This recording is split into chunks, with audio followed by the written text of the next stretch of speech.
सुप्रभात बच्चों, कैसे हैं आप सब। आशा करती हूँ आप सब बहुत अच्छे होंगे। बच्चों, मेरा नाम पायल अग्रवाल है। मैं हूँ आपकी हिंदी की अध्यापिका। आज हम पढ़ेंगे पाठ 2, चैन नगर के 4 बेकार। चैन नगर बच्चों एक गांव का नाम है। उसकी भारत में एक 2 पहाड़ियों के बीच में एक बसा हुआ ये गांव है चैन नगर।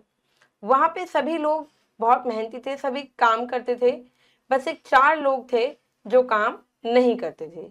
चलिए आइए पढ़ते हैं उनके बारे में कि जो काम नहीं करते थे, फिर उनको गांव से निकाल दिया गया तो उन्होंने क्या करा। चलिए आइए बढ़ते हैं पाठ की ओर। पाठ 2, चैन नगर के 4 बेकार। प्रस्तुत अध्याय चैन नगर के 4 बेकार महान लेखक सुदर्शन जी द्वारा लिखा गया है।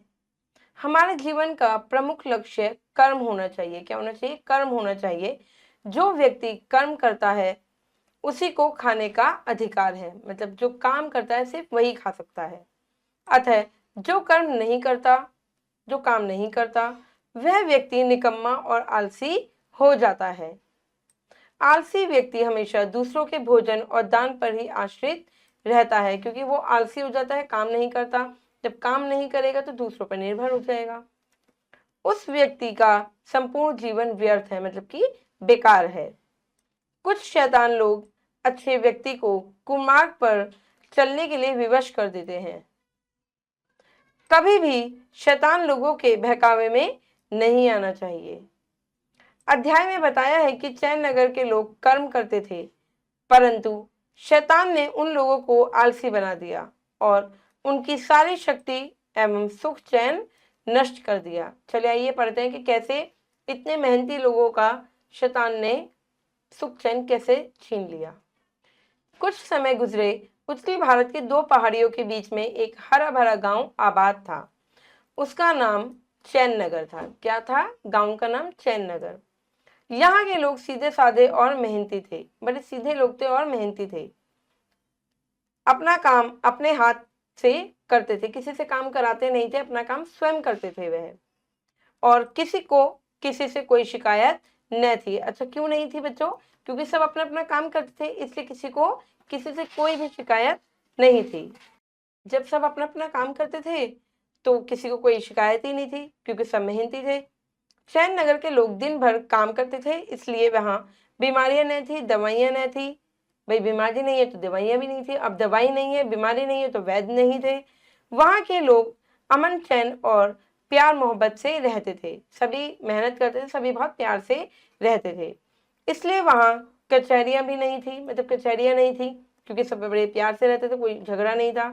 वकील न थे और बंदीगढ़ न थे।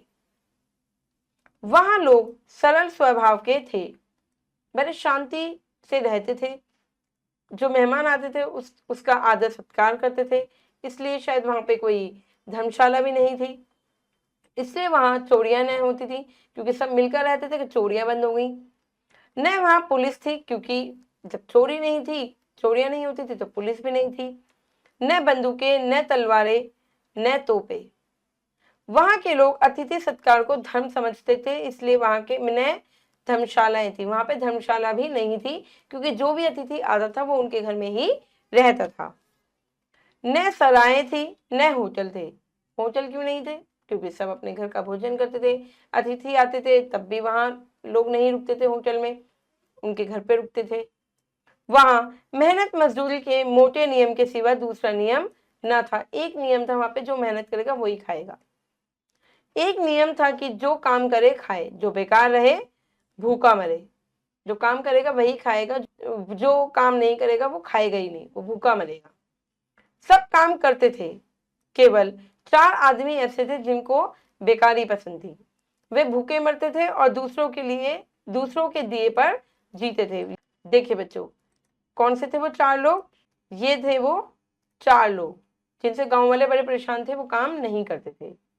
आखिर एक दिन उन्हें गांव ने एक दिन क्या करा था, लोगों ने उन्हें गांव से निकाल दिया था। ये क्या कर रहे हैं? गांव से निकाल रहे हैं इन 4 को।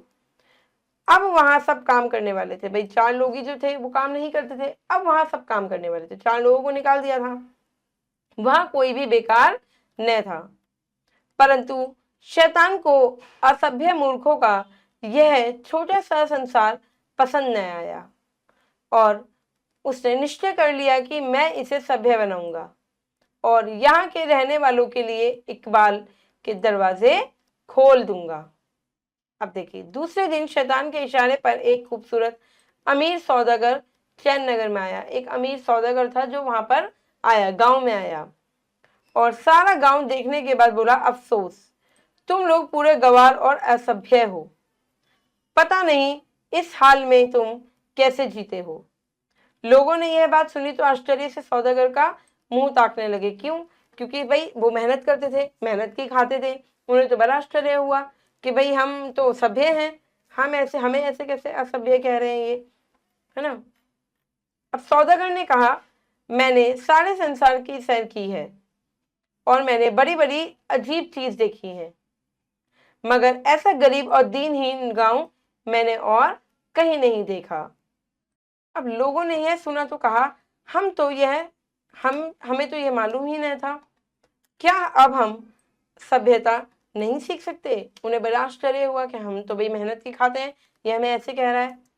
तो सौदागर ने उत्तर दिया, मुझे 4 आदमी दे दो और मैं प्रतिज्ञा करता हूं कि तुम्हारे गांव का एक एक आदमी सभ्य बन जाएगा, मगर शर्त है कि वे चारों बेकार हो, मतलब वही चारों कुछ ना करते हो। अब गांव वालों को बड़ा आश्चर्य हुआ कि ऐसा तो कोई नहीं है यहाँ पे, तो वो 4 थे, उन्हें हमने निकाल दिया। चैन नगर में एक भी बेकार न था। लोग निराश हो गए और बोले, अफसोस, हमें क्या खबर थी कि कभी उन बेकारों की भी जरूरत पड़ जाएगी, क्योंकि हमने तो उन बेकारों को निकाल दिया था, आज उनकी जरूरत पड़ गई हमें। अगर यह खबर होती तो हम उन चारों बेकारों को गांव से कभी न निकालते।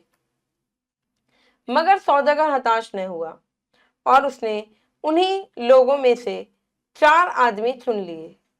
उसने उन्हें खाने को भोजन दिया, पहनने को कीमती और महीन वस्त्र दिए, महंगे वस्त्र दिया, अच्छे वस्त्र दिए, कपड़े दिए और उनसे कहा, जाओ गांव की सैर करो, तुम्हारा यही काम है, तुम्हें कुछ नहीं करना, तुम्हें क्या करना है, गांव की सैर करनी है। अब और वे 4 बेकार घूमने लगे, अब वो गांव की सैर करने लगे। मगर कुछ ही दिनों में उनका जी उदास हो गया और उन्होंने सौदागर से कहा, हमें कुछ काम दीजिए, हम बेकार नहीं रह सकते। उन्होंने कहा, हमें तो काम दे दो, हम बेकार नहीं घूम सकते, हमें तो आदत है मेहनत करने की। सौदागर ने मुस्कुराकर उनकी ओर देखा और धीरे से कहा, तुम बड़े आदमी हो, बड़े आदमी काम नहीं करते, काम करना मजदूरों और कूलियों का काम है, तुम्हारा नहीं है, तुम तो बड़े हो, तुम काम करवाओ। अब चारों बेकार यह सुनकर कि अब वे बड़े आदमी हो गए हैं, खुश हो गए। भाई अगर आपको भी कोई कहेगा कि आप बड़े आदमी हो तो आप खुश हो जाओगे, तो खुशी से फूले न समाये और बोले, तुम दयालु हो, तुमने हमें बड़ा आदमी बना दिया है, अब हमें काम करने की क्या जरूरत है। भाई अब हम बड़े आदमी हो गए, हमें कोई काम करने की जरूरत नहीं है, हमारा काम दूसरे करेंगे, हमारा काम दूसरे लोग करेंगे। मगर हमारे पास उन्हें देने के लिए तो फूटी कौड़ी भी नहीं है, मतलब उन्हें देने के लिए काम तो दूसरे कर लेंगे, पर उसके लिए वो वेतन भी तो लेंगे, पैसे लेंगे, पर हमारे पास तो कुछ है नहीं, न हम खेती करते हैं, न हमारे पास अनाज है। तो सौदागर एक बार फिर मन को मोह लेने वाले ढंग से मुस्कुराया और बोला, तुम बड़े आदमी हो, बड़े अपना काम बिना कुछ दिए ही करा लिया करते हैं, तुम तो बड़े हो, तुम तो ऐसे ही काम करा सकते हो, मगर मैं तुम्हारे लिए खर्च करने को भी तैयार हूं। इसके बाद उसने उनसे कहा, इस गांव के लोगों को बुलाकर उनसे कहो कि वे तुम्हारे लिए महल बना दे, जो खर्चा होगा मैं दूंगा। कि गांव वालों को बुलाओ और उनसे बोलो कि महल बना दो, खर्चा जितना लगेगा मैं दूंगा। भाई अमीर आदमी था वो। दूसरे दिन से कई लोगों ने खेती बाड़ी का काम बंद कर दिया। अब जो लोग मेहनत करते थे उन्होंने खेती का काम बंद कर दिया और महल बनाने में लग गए। महल बन गए, वे महल बड़े विशाल और सुंदर थे, विशाल मतलब बड़े थे और सुंदर थे, उन्हें देखकर दिल की कली खिल उठती थी। मगर सारी फसल मारी गई। क्यों मारी गई? क्योंकि खेती का काम छोड़ दिया, महल बनाने में लग गए। सौदागर ने लोगों को रुपया दिया, मगर रुपये से किसी का पेट न भरता था। लोग रोते कलपते हुए कहते थे कि हाय अब क्या होगा। मतलब अब सोचो, महल इकट्ठा कर दिया उन्होंने, महल बना दिया, पैसे दे दिए, पर भूखे मरते थे लोग। सौदागर ने एक बेकार को बुलाकर कहा, कुछ आदमियों को नौकर रख लो।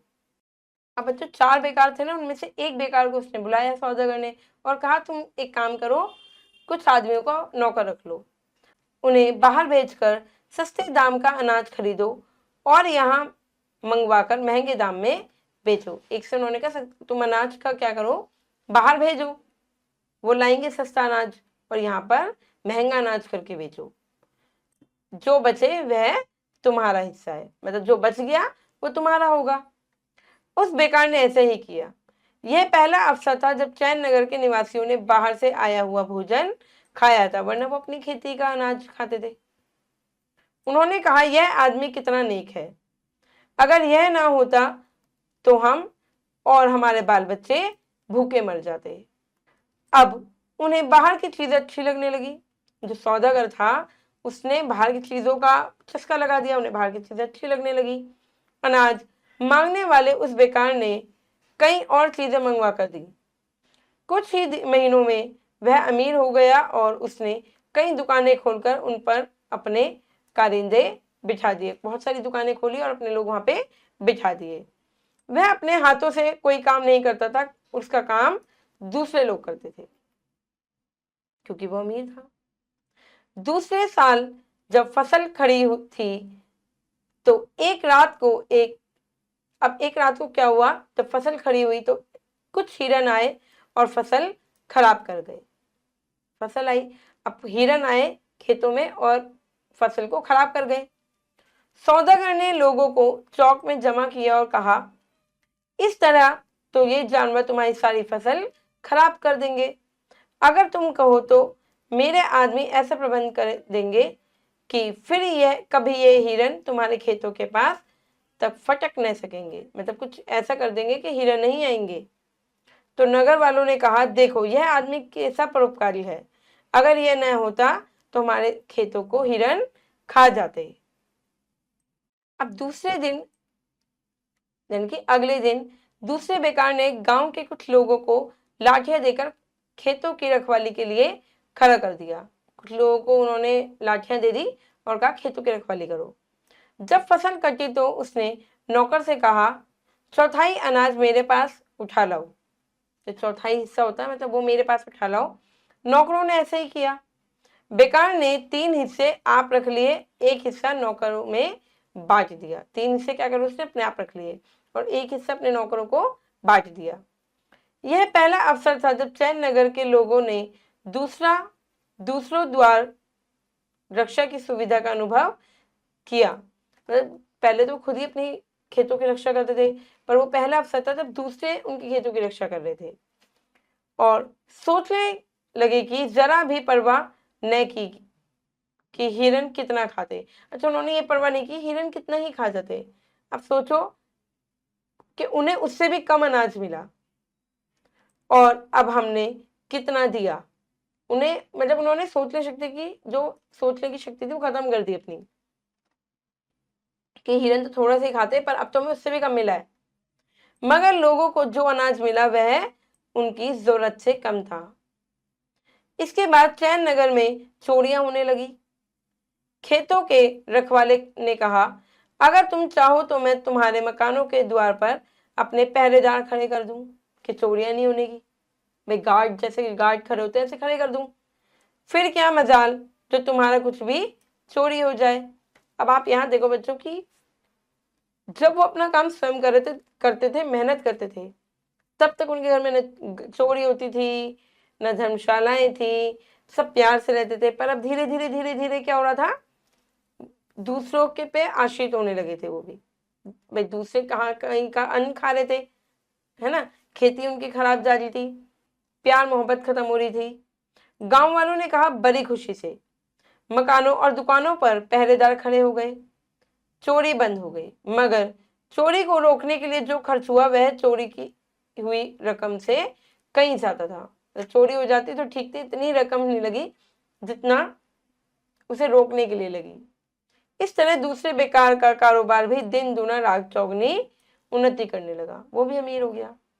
थोड़े ही दिनों में उसने भी कई और महल खड़े कर लिए, मगर वह अपना काम न करता था, सारे काम उसके दूसरे करते थे। अब दो तो बन गए।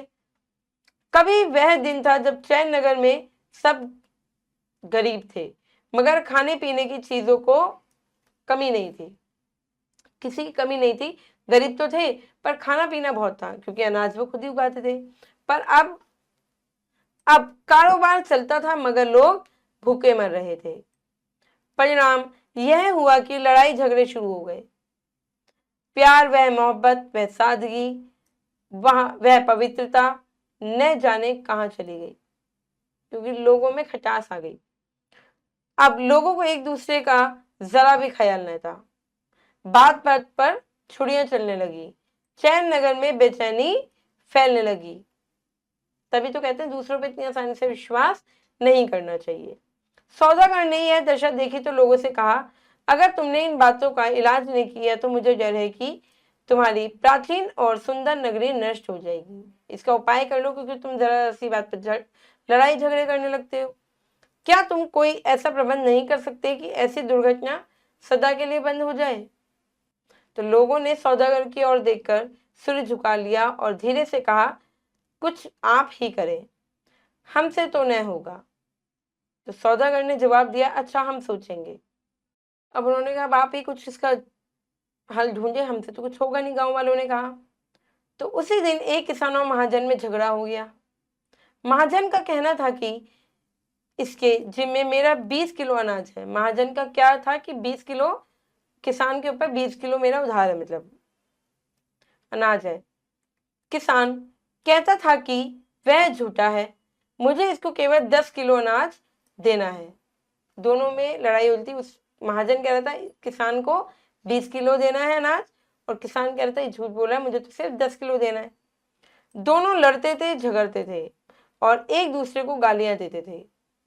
एक दुकानदार ने जाकर यह खबर सौदागर को दे दी कि भाई वहां पे लड़ाई झगड़ा हो रहा है। तो सौदागर ने उसी समय आदमी भेजकर दोनों को अपने पास बुलाया और तीसरे बेकार से कहा कि उनके झगड़े का फैसला करा दे। ठीक है, कि इनके झगड़े का फैसला करो। अब तीसरा बच गया था, क्योंकि बेकार ने दोनों की बातचीत सुनी और फिर किसान से कहा, तूने किसान से 20 किलो अनाज भी लिया है और उसे गालियां भी दी हैं। इससे मेरा फैसला है कि तू इसे 20 किलो अनाज दे।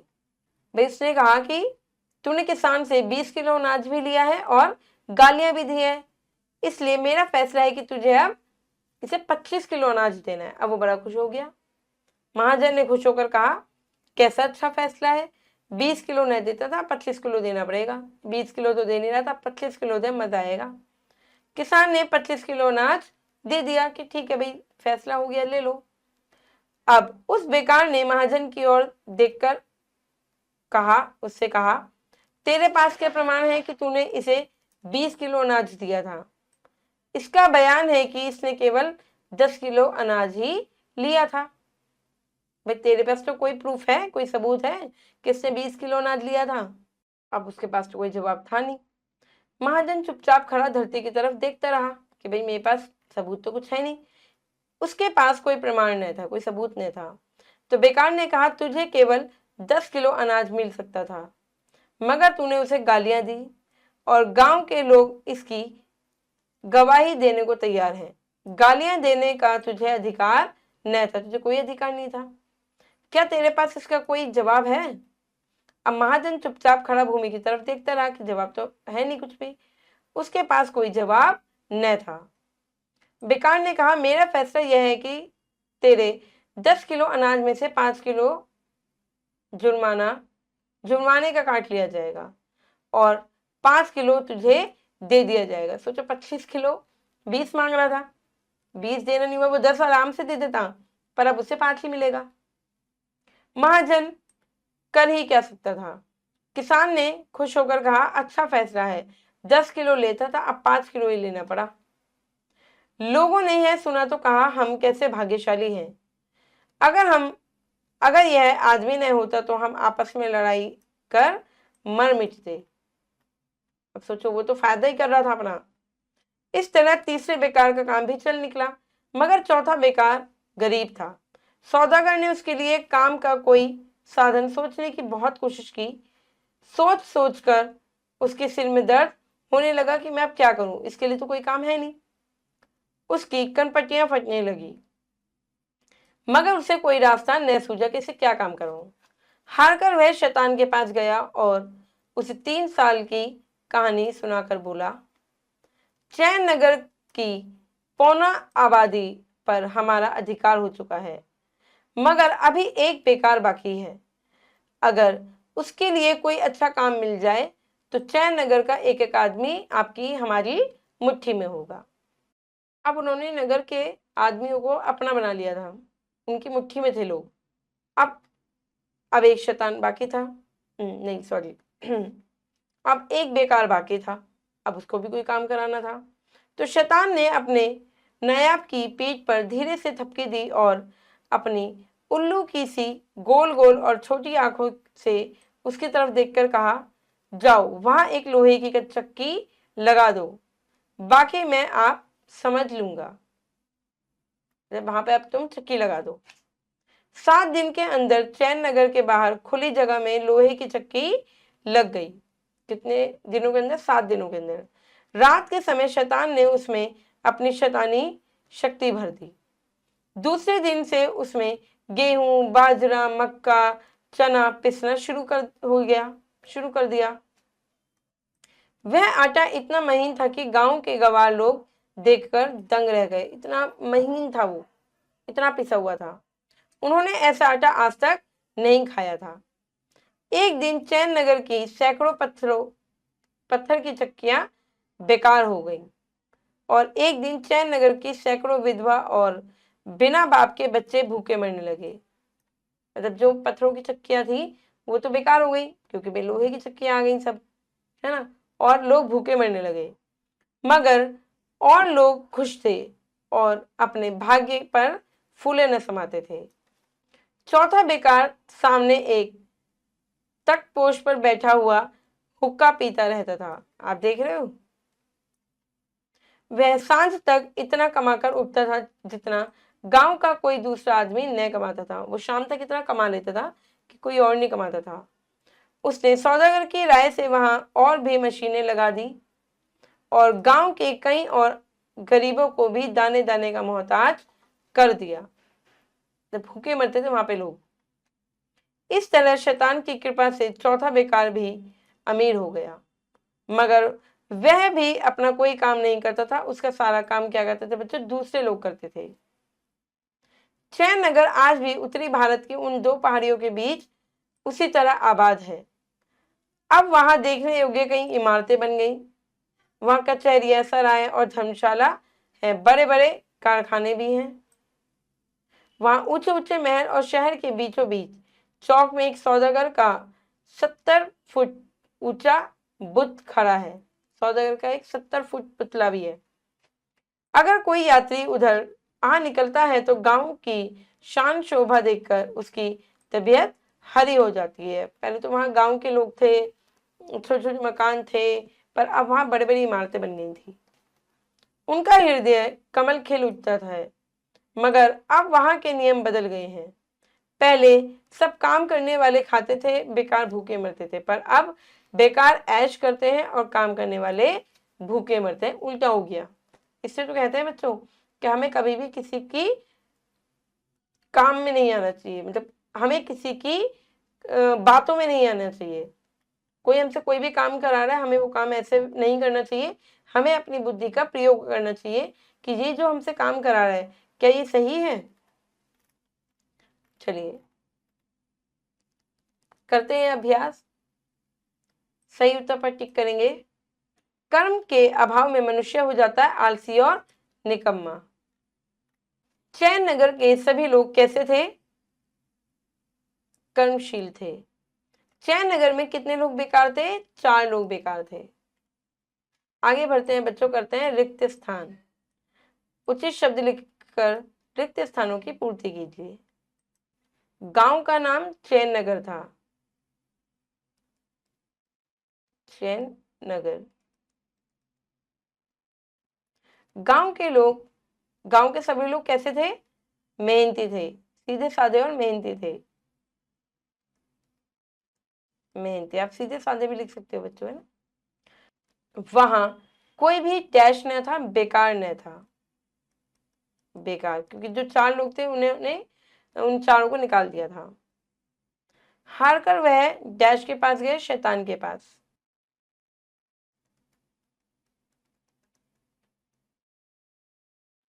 हार कर वह शैतान के पास गया। डैश ने मुस्कुराकर उसकी ओर देखा, सौदागर ने। सौदागर ने मुस्कुराकर उनकी ओर देखा।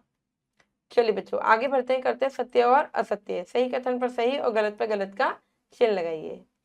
जीवन का लक्ष्य कर्म ही होना चाहिए, बिल्कुल सही। केवल 4 आदमी कर्मशील थे, नहीं, बेकार थे 4 आदमी। सौदागर ने 4 लोगों को गरीब बना दिया था, नहीं, अमीर बना दिया था। कर्म के अभाव में मनुष्य भूखा मरता है, बिल्कुल सही।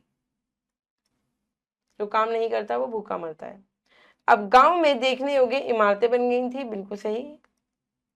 गांव के लोग खुश थे और अपने भाग्य पर फूले न समाते थे, बिल्कुल सही। चलिए बच्चों आगे बढ़ते हैं, करते हैं किसने किससे कहा। किसने कहा किसको? अफसोस, तुम लोग पूरे गवार और असभ्य हो। किसने कहा था? सौदागर ने। सौदागर ने। और बच्चों किससे कहा था? नगर वालों से।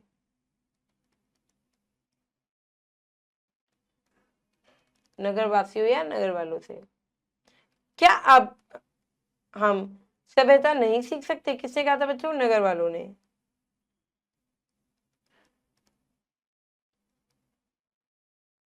नगर वालों ने कहा था। किससे कहा था? सौदागर से।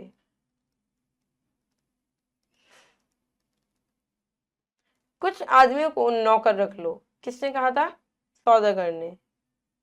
सौदागर ने कहा था। और किससे कहा था बच्चों? एक बेकार से। एक बेकार से। देखो यह आदमी कितना परोपकारी है। किसने कहा था?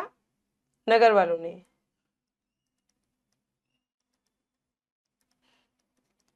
और किससे कहा था बच्चों?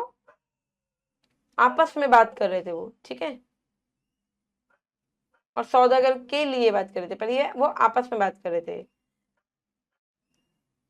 एक दूसरे से कहा। एक दूसरे से।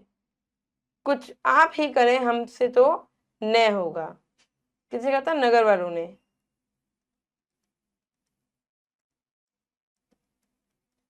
नगर वालों ने।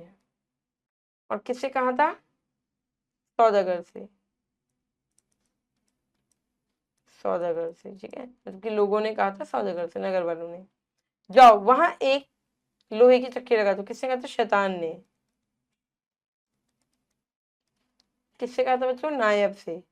अपने नायब से। क्या तेरे पास इसका कोई जवाब है? किसने कहा था? तीसरे बेकार ने किया, बोला था ये। तीसरे बेकार ने। और किससे कहा था? महाजन से। महाजन से। चलिए बच्चों, ये प्रश्नोत्तर है, व्याकरण है, आपको खुद से करनी है। आशा करती हूँ बच्चों ये पाठ आपको समझ में आया होगा। मैं मिलूंगी आपसे अगली कक्षा में। जब तक के लिए आप खुश रहिए, अपना ध्यान रखिए। धन्यवाद।